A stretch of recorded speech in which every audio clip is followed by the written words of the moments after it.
নমস্কার বন্ধুরা, যদি আপনাদের কাছে রেশন কার্ড থাকে, সে আপনাদের কাছে যে রেশন কার্ডই থাকুক না কেন, এসপিএইচএইচ, RKSY1, পিএইচএইচ অথবা RKSY2, সেক্ষেত্রে অগাস্ট মাসে কিন্তু আপনাদের জন্য বেশি পরিমাণে রেশনের সামগ্রী ধার্য করা হয়েছে। অর্থাৎ আপনি জুলাই মাসে যত পরিমাণ রেশনের সামগ্রী পেয়েছিলেন তার থেকে এই মাসে বেশি পরিমাণ রেশনের সামগ্রী পাবেন। তো কোন কার্ডে এই বিশেষ রেশনের সামগ্রী দেওয়া হচ্ছে এবং আপনি কতটুকুনি বা চাল, ডাল, গম, আটা বেশি পাবেন সেই নিয়ে বিস্তারিত জানাবো। তবে তার পূর্বে আপনাদের কাছে কোন রেশন কার্ড রয়েছে, এসপিএইচএইচ নাকি পিএইচএইচ নাকি RKSY1 নাকি 2, অবশ্যই কমেন্ট বক্সে জানাতে একদমই ভুলবেন না। দেখুন, এখানে বলা রয়েছে যে অগাস্টে রেশনে পাওয়া যাবে বাড়তি সামগ্রী। হয়ে গেল ঘোষণা, কোন কার্ডে কতটুকুন জেনে নিন। বন্ধুরা, বলা হয়েছে যে অগাস্ট মাসে বেশ কিছু ক্ষেত্রে রেশনে অতিরিক্ত সামগ্রী পাওয়া যাবে বলে জানানো হয়েছে। সেক্ষেত্রে বলা হয়েছে যে রাজ্য সরকারের কার্ডের ক্যাটাগরি ছাড়াও বাংলার নির্দিষ্ট কিছু এলাকার জন্য বেশ কিছু প্রকল্প রয়েছে, যেমন ধরুন সিঙ্গুর, জঙ্গলমহল অথবা চা বাগান বা আয়লা বিধ্বস্ত এলাকা প্রভৃতি। ওই সকল এলাকার মানুষদের পাশে দাঁড়ানোর জন্য এই উদ্যোগ নিয়েছে রাজ্য সরকার, অর্থাৎ গভর্নমেন্ট অফ ওয়েস্ট বেঙ্গল। চলতি মাসে এমন বেশ কিছু প্যাকেজের আওতায় বাড়তি রেশন সামগ্রী পাওয়া যাচ্ছে বলে জানানো হয়েছে। শুধুমাত্র তাই নয়, অগাস্ট মাসে আপনার কার্ডে কত পরিমাণ খাদ্য সামগ্রী পাবেন সেটাও কিন্তু পশ্চিমবঙ্গ খাদ্য এবং সরবরাহ দফতরের তরফ থেকে রেজিস্টার্ড মোবাইল নম্বরে পাঠিয়ে দেওয়া হবে।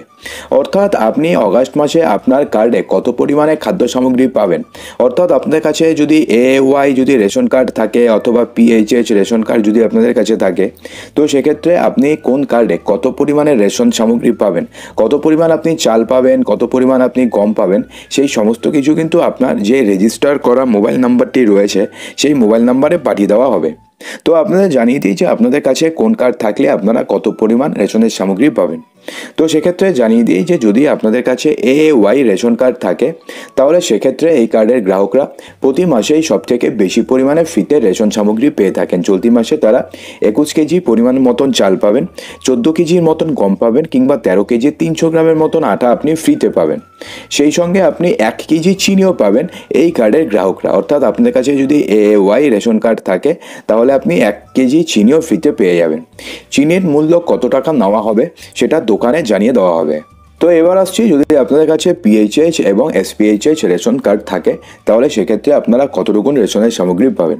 তো বলা হয়েছে যে সকল উপভোক্তারা এই ক্যাটাগরির রেশন কার্ডে রয়েছে তারা এই মাসে মাথাপিছু 3 কেজি করে চাল পাবেন। অর্থাৎ আপনাদের পরিবারে যদি 4 জন মেম্বার থাকে তাহলে 12 কেজি চাল, 2 কেজি করে গম পাবেন মাথাপিছু। অথবা যদি আপনি গমের পরিবর্তে আটা নিতে চান তাহলে সেক্ষেত্রে 2 কেজি গম পাবেন, অথবা 1 কেজি 900 গ্রামের মতন আপনি আটা ফ্রিতে পেয়ে যাবেন। কোনো গ্রাহক যদি চায় তাহলে সেক্ষেত্রে আটার বদলে চাল দেওয়া হতে পারে কিংবা নেওয়াও হতে পারে। তো এবার আসছি আমরা RKSY1 এবং RKSY2 রেশন কার্ডের গ্রাহক আপনি যদি হয়ে থাকেন তাহলে সেক্ষেত্রে আপনি কত পরিমাণ চাল গম পাবেন। পশ্চিমবঙ্গের কিন্তু বেশিরভাগ উপভোক্তায় RKSY1 এবং 2 এর আওতাতেই পড়ে। তো আপনি কি RKSY1 নাকি 2 নাকি PHH নাকি SPHH নাকি AY কমেন্ট বক্সে জানাবেন। তো যে সমস্ত গ্রাহকের RKSY1 রেশন কার্ড রয়েছে তারা চলতি মাসে ফ্রিতে মাথাপিছু 5 কেজি করে চাল পাবেন। অর্থাৎ 5 কেজি যদি আপনাদের পরিবর্তে 4 জন থাকে তাহলে 4 5 অর্থাৎ 20 কেজি আপনি চাল পাবেন। অন্যদিকে যে সমস্ত উপভোক্তাদের RKSY2 রেশন কার্ড রয়েছে তারা মাথাপিছু পাবেন হচ্ছে 2 কেজি করে চাল। অর্থাৎ সেক্ষেত্রে যদি 4 জন মেম্বার থাকে তাহলে 4 × 2 অর্থাৎ টোটাল 8 কেজি, টোটাল 8 কেজি আপনি চাল পেয়ে যাবেন। তো বন্ধুরা, আশা করি যে ভিডিওটিতে আপনাদের সমস্ত কিছুই সঠিকভাবে বোঝাতে পেরেছি। যদি ভিডিওটি ভালো লেগে থাকে তো লাইক করবেন, বন্ধুদের মাঝে প্রচুর শেয়ার করবেন এবং চ্যানেলটিকে সাবস্ক্রাইব অবশ্যই করবেন।